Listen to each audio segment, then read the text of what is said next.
Good morning, everyone, and a warm welcome here to Downhill Estate that's managed by the National Trust. It's an absolutely gorgeous morning, very windy, as you can see my hair blowing in front of the camera, but the sun is shining and we've got blue skies and there's absolutely no one around. It's early morning here. And yeah, it's an absolutely gorgeous morning. So we're walking up here to the front of Downhill House. You can see in the distance perhaps there Castle Rock Beach, and then further along towards Portstewart and Portrush. So we're going to take a walk through the ruins now of this absolutely beautiful house. Now, this is actually, it was a 3-story front initially and had these really grand steps walking up into the entrance of the house. The house is facing south and has 2 long wings at the back of the entrance here. So originally these wings terminated in domes topped with ornamental chimney pots right at the back. And the wings were continued in ranges of outbuildings forming inner and outer yards. So over to the left there, we had the drawing room in the distance. We had a lounge just as you walk in here. You can see the light coming through here is really beautiful this morning. And then over to the right hand side, this is where we had the dining room. We had the dining room that was facing out onto Castle Rock Beach there below. And then you had the breakfast room ahead of you here. So we're coming back here to the central opening lounge as you come in, walking through down into the hall. And you can imagine the grandeur of this building back in its day. So we're walking here right out now onto the stable yard. And look at the size of this.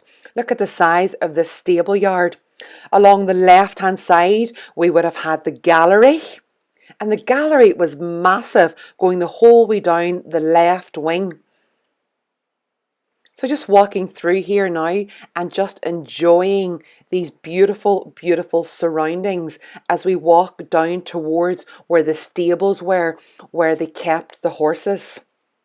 So here towards the back of the house, this is where you had the coach house, where you had the kitchen, and where you had the offices of the estate.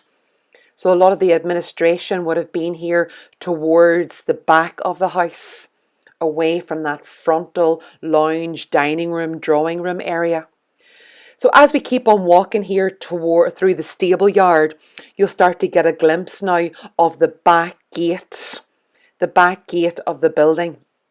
So as I say, if we're turning around now, you can see right up towards the front. And this is an absolutely massive property. And back in its heyday, it must have been so splendid with all of its decor. So I was reading earlier about the main house block was faced with freestone from the Dungiven quarries, and Dungiven's about 30 miles away from here. And the basement here is rusticated and the stories above decorated with pairs of Corinthian pilasters that were topped by Vitruvian scroll, course, a cornice and a parapet. So here you have here at the very back, you've got the west yard and to the left and the east yard to the right. So we're coming out now of the back gate of Downhill House.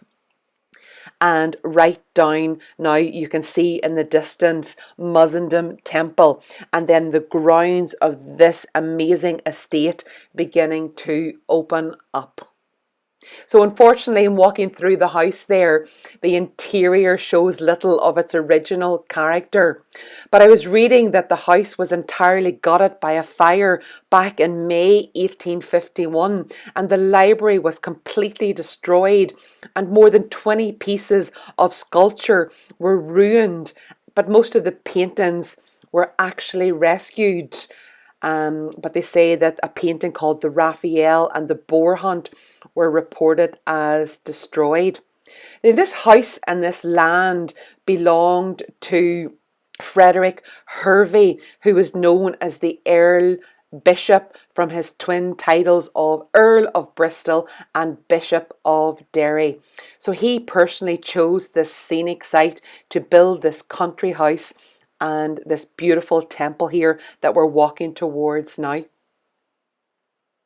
Now, it began to take its present form in around 1772. And Frederick Hervey, the Earl of Bishop, he was born in 1730 and died in 1803. So they call this area a domain. So some of you may have noticed that word before. It's spelled Demesne, and it's used throughout Ireland, and it just really indicates part of the estate that was usually enclosed by a wall and was for the use of the landowner only.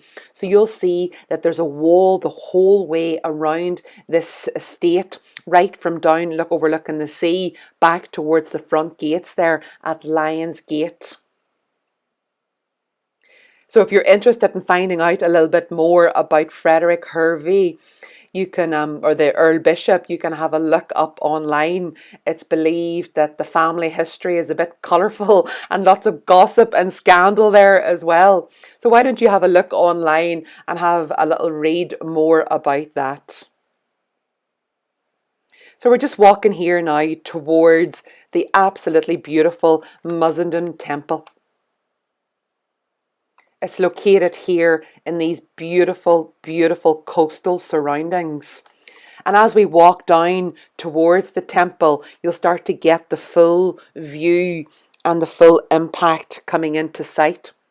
Now you can see some posts along here as we walk down. These posts usually, whenever they have weddings on, they sometimes have ribbons or garlands running along. What a beautiful, beautiful venue to get married in. I remember many years ago coming down here, and there was even a lady playing a harp sitting inside the temple with the door open for people to walk in and have a look around. So, so beautiful. So as I say, it's a really, really windy day here in the background, and hence why you'll not hear any of the sound of the wind or the waves, because the sound was so intense that I had to turn off the background sound.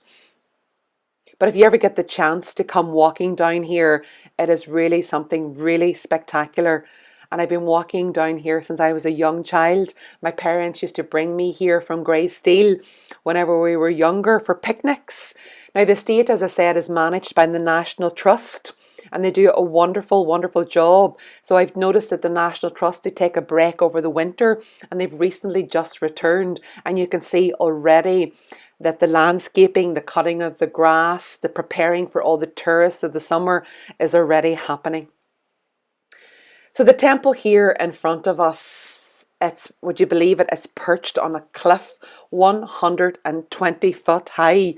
So I'll show my camera over the cliff whenever we get down near to the temple. And it's high above there, the Atlantic Ocean on the northwestern coast of Northern Ireland here. And the spectacular views are westward over Downhill Strand towards McGilligan Point, and then out towards County Donegal, where you can see the hills of Donegal there at Greencastle, and right around there the coast of Inishowen. And then, as I was saying, when I was walking into the main house, out to the east there is Castle Rock Beach towards Portrush and Fairhead, Portstewart, Portrush and Fairhead. So we're coming towards the wall here. It's just so beautiful here, and there's not a being around at this time of the morning. So it's lovely to have the whole place to myself here as I prepare this video for you. So this temple was built back in 1785. And the temple was built as a summer library, would you believe it? And its architecture here was inspired by the Temple of Vesta in Tivoli. So that's near Rome. So if any of you are interested in looking that up. And the temple is dedicated to the memory of Hervey's cousin, Frideswide Mussenden. So we're looking down here towards the beautiful waves right along Benoan Beach and Downhill Strand. So I'm sorry about my hair there blowing in front of the camera. So would you believe it that the actual erosion from the sea and the wind is really having an impact here, because I read that once upon a time that a carriage from the main house could come down here and drive right around the temple as it dropped guests off at the front of the temple and back up again, back up the lane. So you can see there that how far now the sea has actually come right in.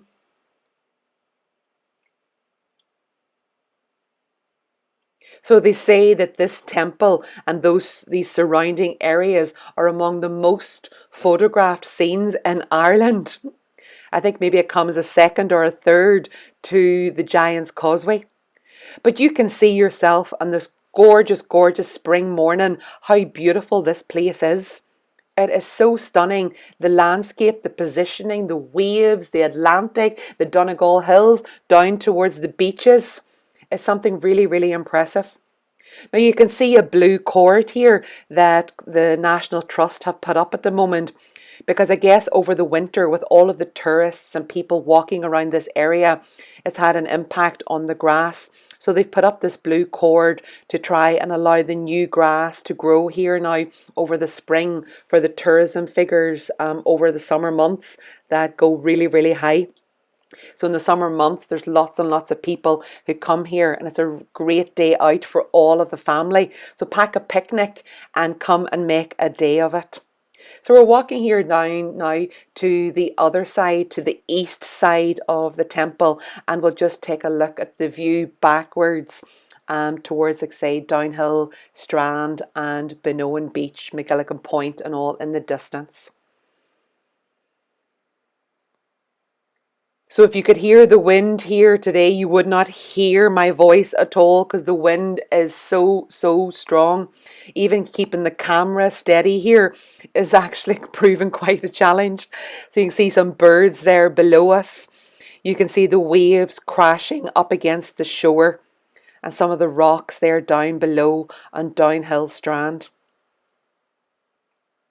It's a lovely place to come here and bird watch, because it's almost as like you've got an aerial view looking down over the seagulls and the blackbirds below. It's something quite spectacular.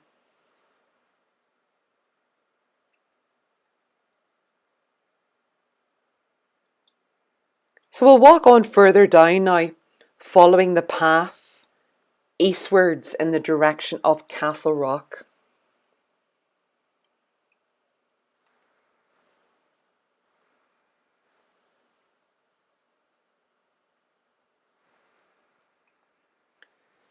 So some of you may have taken the train already from the city of Derry down towards the coast to Portstewart, Portrush. I think it was Michael Palin who done a travel program, and he said that the train ride from the city of Derry, Londonderry, down towards the coast here was one of the most beautiful train rides that he ever experienced in the whole world. How amazing is that? So the train, when it comes along the coast here, it goes through some tunnels. So we're above now one of the tunnels that it goes under. So as we walk on further down, it's very important if you ever do come to walk here that you bring some good walking boots, because the land here can be unsteady, and especially in the rain it can be really, really slippy. So I highly recommend a good, strong, sturdy pair of walking boots, and if you've got walking poles, even better still, because this walk can continue on down into Bishopsgate, down into Black Glen and around into Castle Rock if you choose to do that. There's a lovely forest as well opposite the entrance to Bishopsgate, Downhill Forest. There's a beautiful, beautiful big tree there. I highly recommend you go and check that out. So we're just walking further downhill now. Downhill and downhill. I've just noticed my humour in the pun there. So this wall follows right along, and as we come further down, you might just get a glimpse of the train track that actually comes out from underneath us and into under the cliffs there. And yeah, you can see it there now in the distance, where the train comes out underneath the cliffs and goes back under the cliffs in the direction of Castle Rock. So it's an absolutely gorgeous day here, as I said. I hope you enjoyed this tour around Downhill Estate, and come visit sometime. Come visit and check out the sounds, the sights and the smells for yourself.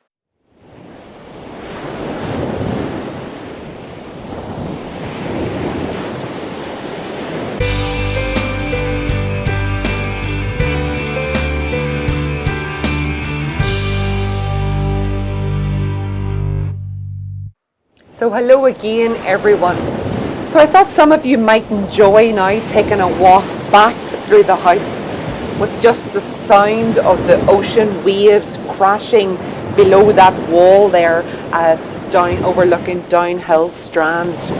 So enjoy now just this atmospheric walk through the estate back to the front where we began this video 20 something minutes ago. So enjoy everybody.